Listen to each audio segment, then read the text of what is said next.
दार्चुलामा प्रहरी हवलदारको हत्या आरोपमा 3 जना पक्राउ। दार्चुलाको महाकाली नगरपालिका 4मा प्रहरी हवलदार योगेन्द्र घरतीको हत्या आरोपमा प्रहरीले 3 जनालाई पक्राउ गरेको छ। सोही घटनामा संलग्न अन्य 4 जना फरार भएका छन्।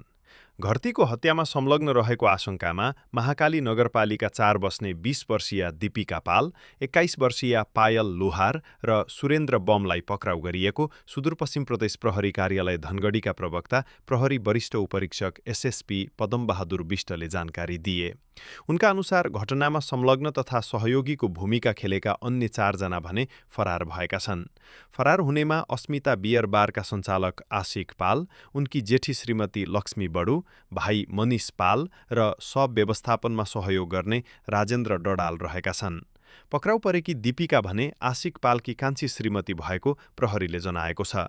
प्रारम्भिक अनुसन्धानका अनुसार अस्मिता बियर बारमा कान्छी श्रीमती दीपिकालाई जिस्काएको भन्दै उनका श्रीमान आशिकले प्रहरी हवलदार घरतीमाथि कुटपिट गरेका थिए। पक्राउ परेकाहरूले आशिक र उनका भाइले कुटपिट गरेर हत्या गरेको बयान प्रहरीलाई दिए पनि त्यसबारे परीक्षणको काम भइरहेको जनाएको छ।